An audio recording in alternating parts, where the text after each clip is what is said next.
तो देखो ये इसका पार्ट 2 है, जो कि हमारा 6.2 एंटरप्रेन्योरियल सपोर्ट सिस्टम। अब सपोर्ट सिस्टम का मतलब क्या होता है, जो सपोर्ट करते हैं इनको, एंटरप्रेन्योर्स को या बिजनेसमैन को जो स्टार्ट करते हैं नए नए बिजनेस। देखो, institutions set up by government, है ना। क्या कह रहा है, ये कह रहा है कि institutions set up by government to help entrepreneurs with funding, training and infrastructure, है ना। अभी देखो जैसे NISM की एक वेबसाइट है, उस पर ना कुछ इन्वेस्टमेंट से रिलेटेड सिखाया जाता है, जो इन्वेस्टमेंट के उसमें जाना चाहते हैं। SEBI के कुछ इन्वेस्टर सर्टिफिकेशन होती है, जिसमें ना हमको रियल टाइम में सिखाया जाता है कि हाँ कैसे चीज़ें वर्क करती हैं। ऐसे क्या है, एंटरप्रेन्योर्स के लिए बहुत सारी चीज़ें हैं, जैसे कि देखो DIC और SFC, ठीक है। DIC क्या है, district industry centres operating at district level. These are the first point of contact for an entrepreneur. They help with initial MSME registration, project reports and claiming state subsidies.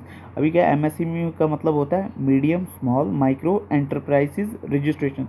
अगर आपकी कोई भी medium level की, small level या micro level की enterprise है, मतलब business आप स्टार्ट कर रहे हो, तो उसको आपको MSME के अंडर रजिस्टर करना पड़ता है, ठीक है। अब ये जो DIC सेंटर्स होते हैं ना, ये हेल्प करते हैं MSME के अंडर आपको रजिस्टर करवाने में। ये आपको बताते हैं कैसे रजिस्टर करना है ना, आपको सिखाते हैं। उसके बाद ये आपको बताते हैं कि कौन कौन से बेसिक चीज़ें हैं जो एक एंटरप्रेन्योर को आनी चाहिए, प्रोजेक्ट रिपोर्ट्स कैसे बनाते हैं, सब्सिडीज़ को जो गवर्नमेंट देती है उसको कैसे ले सकते हैं हम लोग, एक्वायर कर सकते हैं। तो ये वो सारी चीज़ें करवाती हैं। फिर आगे अपना SFC।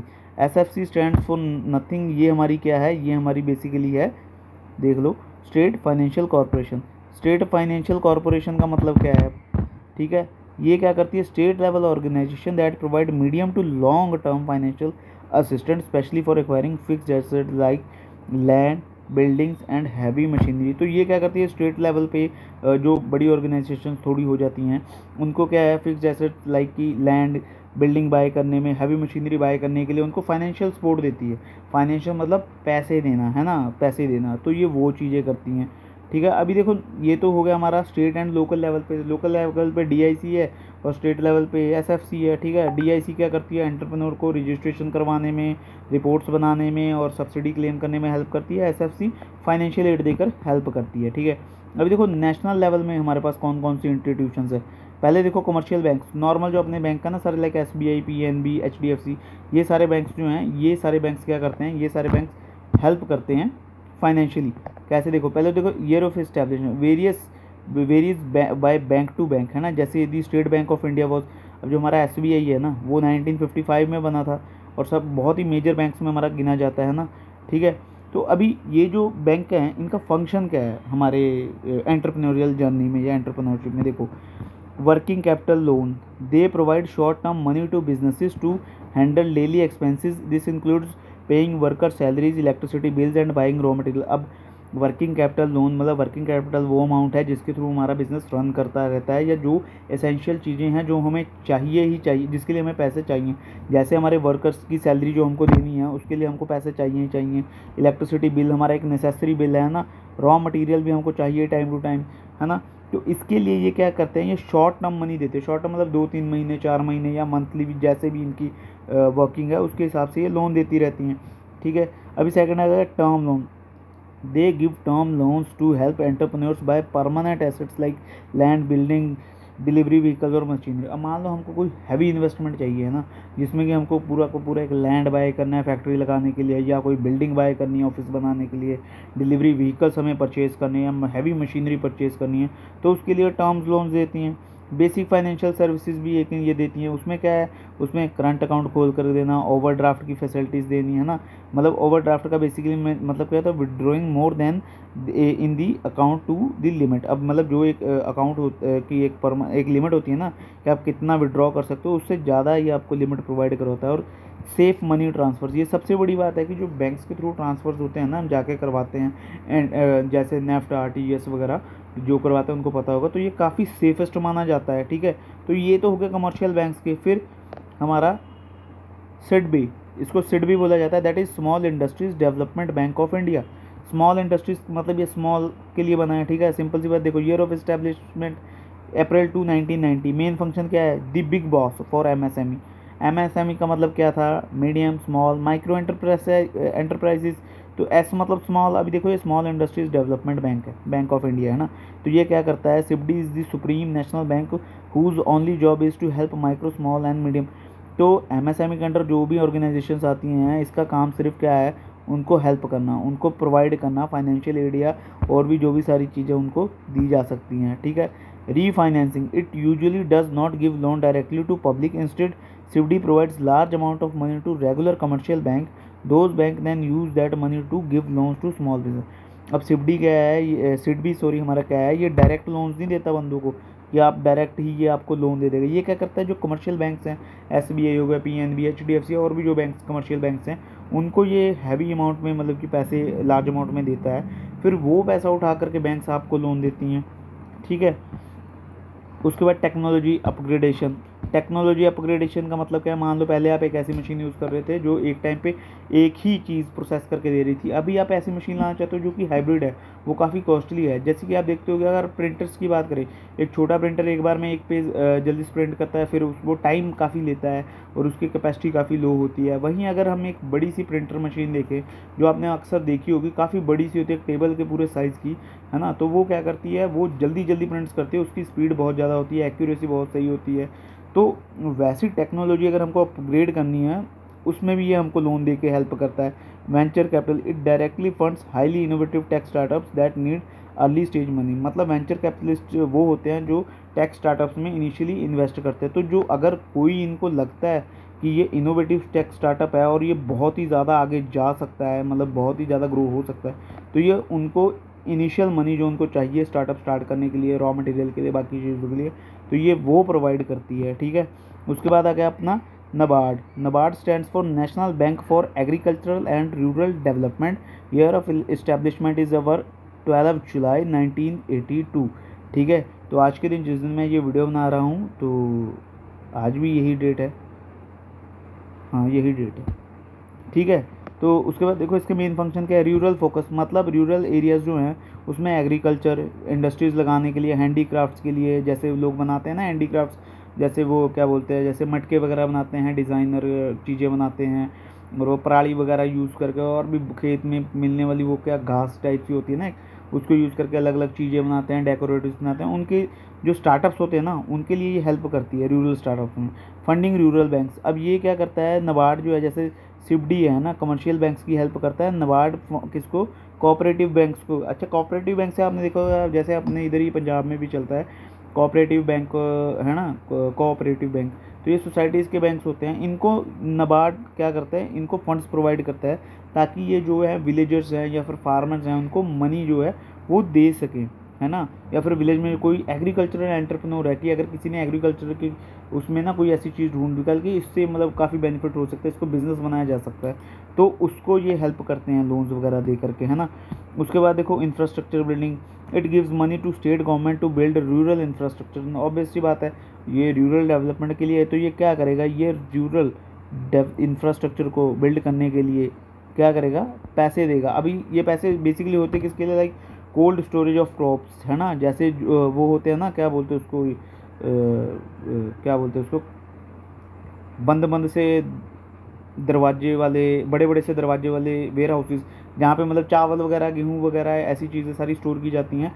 तो वैसी चीज़ें, या फिर कहीं पे जहाँ पे कोई ऐसी सामान या ऐसी चीज़ स्टोर करनी हो जिसको कोल्ड स्टोरेज की ज़रूरत हो, मतलब जहाँ पे फ्रीजर वगैरह या फिर ऐसी चीज़ें लगी हों जिसको काफ़ी देर तक स्टोर करें, जैसे मटर के दाने वगैरह स्टोर करते हैं ना बल्क में, बहुत ज़्यादा चीज़ें, वहाँ रूरल रोड्स के डेवलपमेंट के लिए, है ना। इरीगेशन सिस्टम का मतलब होता है कंट्रोल्ड वाटर सप्लाई। जैसे नहरों के ऊपर ना छोटे छोटे से बांध बनाए होते हैं, एक ही नहर को 3-4 दिशाओं में बांटा होता है, गेट्स लगे होते हैं, वो सारी डेवलपमेंट के लिए नबार्ड ही देती है। सेल्फ हेल्प ग्रुप्स, SHGs, ठीक है।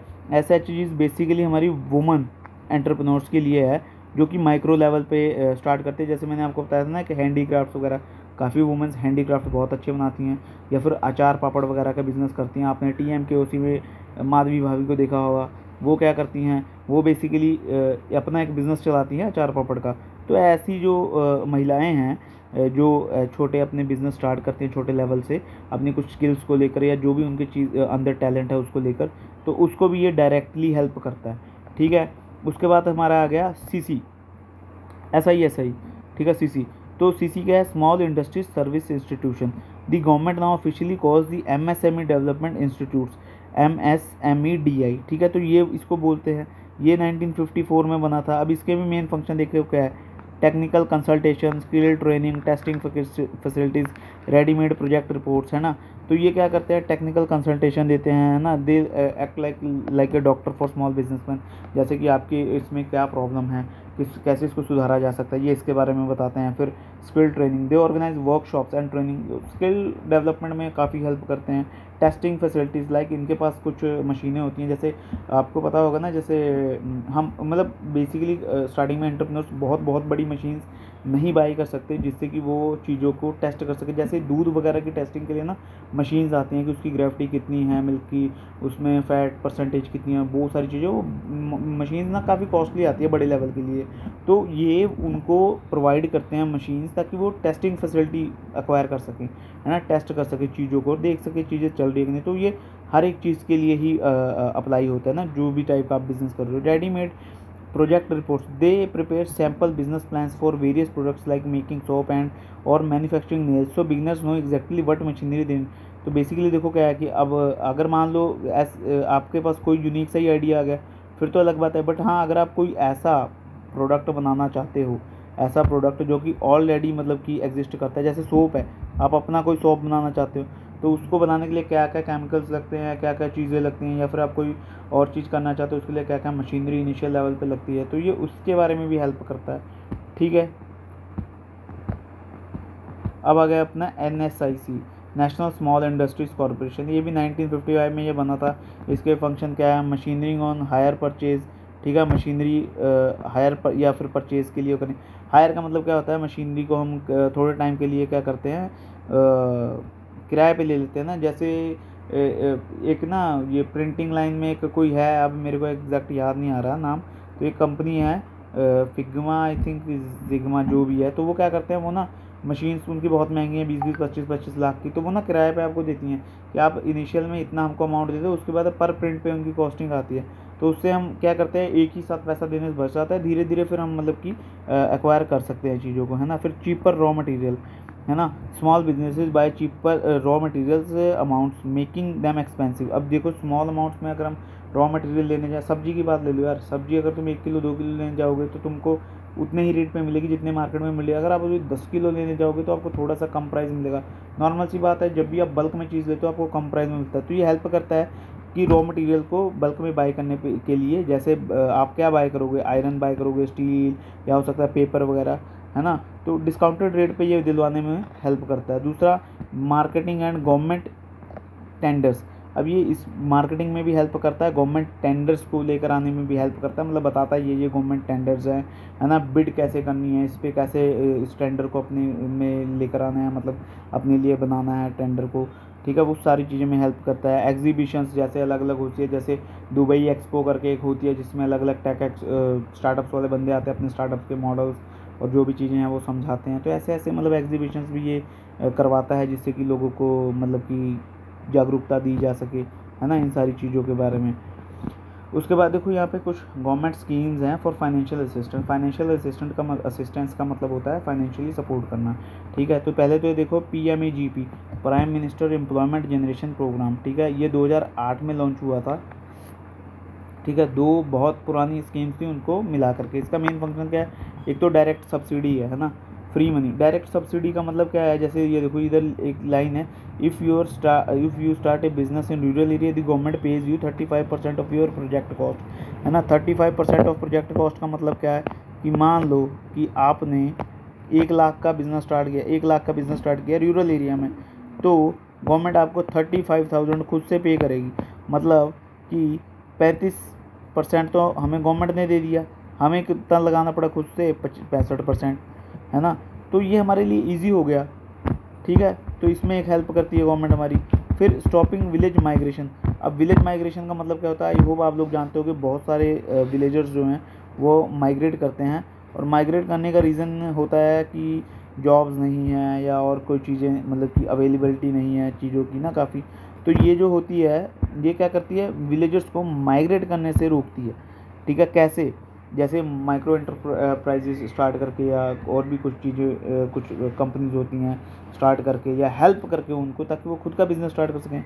जैसे कि आप एग्जांपल देखो, है ना, ये क्या है, small bakeries tailoring shops and flour mill का मतलब होता है आटा चक्की वगैरह, है ना। तो ये सब उन सब चीज़ों को स्टार्ट करने में हेल्प करती है, पैसे देती है, ताकि विलेजर्स जो है विलेज छोड़ के ना जाएं, है ना। फिर creating jobs, it heavily focus on creating new jobs और अनएम्प्लॉयड पर्सन। अब जैसे मैंने आपको बता दिया कि मान लो एक स्मॉल सी बेकरी लगाई किसी ने, है ना। अब बेकरी में बहुत सारी मशीनें चल रही होंगी, या अगर मशीनरी वाली है तो उस मशीनरी को हैंडल करने के लिए भी लोग चाहिए। तो यार मतलब बिजनेस एक छोटे से छोटे लेवल का हो, माइक्रो लेवल का हो, मीडियम का, स्मॉल या लार्ज, हर एक में एम्प्लॉयज़ की ज़रूरत तो है। तो अगर ये उसमें हेल्प कर रहा है, automatically this will help in the employment generation, ठीक है। अभी देखो दूसरा है PMMY, प्रधानमंत्री मुद्रा योजना। ये स्टार्ट हुई थी 2015 में। अब इसका main funding the unfunded. Funding the unfunded का मतलब क्या है कि ये किसको, स्मॉल शॉपकीपर्स या fruit vendors, truck operators, salon owners, जिनको मतलब कि बेसिकली बैंक लोन्स कई बार नहीं मिल पाते, क्योंकि उनको बहुत छोटे बैंक लोन्स चाहिए होते हैं, अब टू लाइक 50,000 और 1 लाख, 5 लाख और 6 लाख, है ना। तो उनको ये हेल्प करता है वो लोन्स देने में, ठीक है। Collateral free, you do not need to pledge your house और ज्वेलरी। मतलब इसमें क्या है, कुछ भी गिरवी रखने की ज़रूरत नहीं होती, ठीक है। गिरवी बिना रखे भी आप लोन ले सकते हो, बिना सिक्योरिटी लिए, मतलब बिना सिक्योरिटी दे अपने घर वगैरह की। 3 इजी टायर्स। अब 3 इजी टायर्स देख लो कौन सा, शिशु। पहले क्या, लोन 50,000 तक का लोन मिल सकता है फॉर स्टार्टिंग स्मॉल बिजनेस, है ना, शिशु। उसके बाद किशोर लोन है, इसमें क्या होता है 50,000 से 5 लाख का आपको मिल सकता है, अगर आपको कोई नया इक्विपमेंट, हैवी इक्विपमेंट आपको परचेज़ करना है।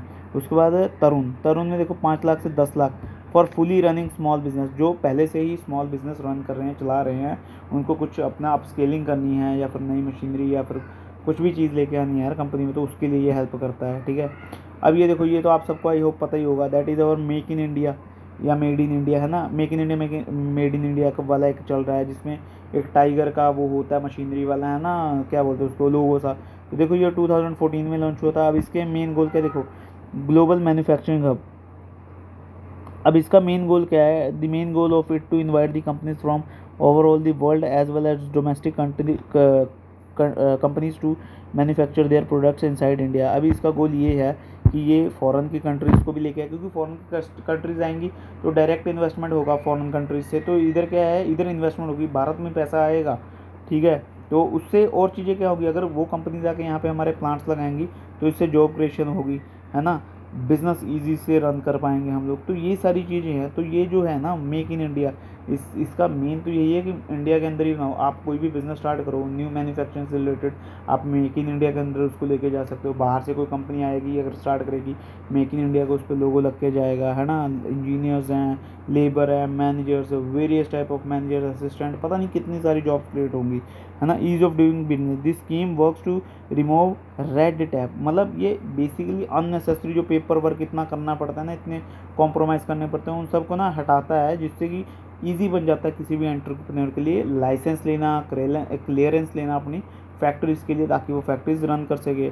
अब देखो स्टार्टअप इंडिया, ये 2016 में लॉन्च हुआ था। अब इसका क्या है, टैक्स एग्जाम्पशन, ठीक है। अभी टैक्स एग्जाम्पशन का मतलब क्या है कि recognized startups do not have to pay income tax on their profits for first 3 consecutive years, allowing them to reinvest that money। अब देखो मान लो मेरा बिजनेस अभी स्टार्ट हुआ है, मैंने स्टार्टअप इंडिया के अंदर उसको रजिस्टर करवा रखा है, जो भी उसके प्रोसेस है वो आप इनकी वेबसाइट पे जाकर देख सकते हो, है ना। तो मेरे को क्या करना है, टैक्स एग्जम्पशन का मतलब है टैक्स नहीं लगेगा कितने साल तक, लगातार 3 सालों तक। क्यों नहीं लगेगा, ताकि हम जो हमारा पैसा आ रहा है, अब मान लो जैसे कि अगर मान के चलो 30% भी टैक्स लग रहा है, ठीक है। आपने मान लो 1 लाख रुपए, सॉरी 1 लाख 10 लाख रुपए आपने बनाए, 30% टैक्स लगा, 3 लाख रुपए उसमें से निकल गए, है ना। कितने निकल गए, 300 के, मतलब 3 लाख रुपए आपके निकल गए। बचे कितने आपके पास, 700 के। उसमें भी आप खर्चे वर्चे देखोगे, निकालोगे, उसके बाद जो बचेगा, थोड़ा बहुत अमाउंट बचेगा, वो आप री इन्वेस्ट करोगे बिजनेस पे। अब ये कहते हैं 3 साल आप हमको पैसे दो ही मत, टैक्स ही मत दो, है ना। 3 साल अगर आप टैक्स नहीं दोगे तो आपके पास क्या होगा, देखो 3 साल टैक्स नहीं दोगे, पहले साल में मान लो आपके पास आ गया कितना,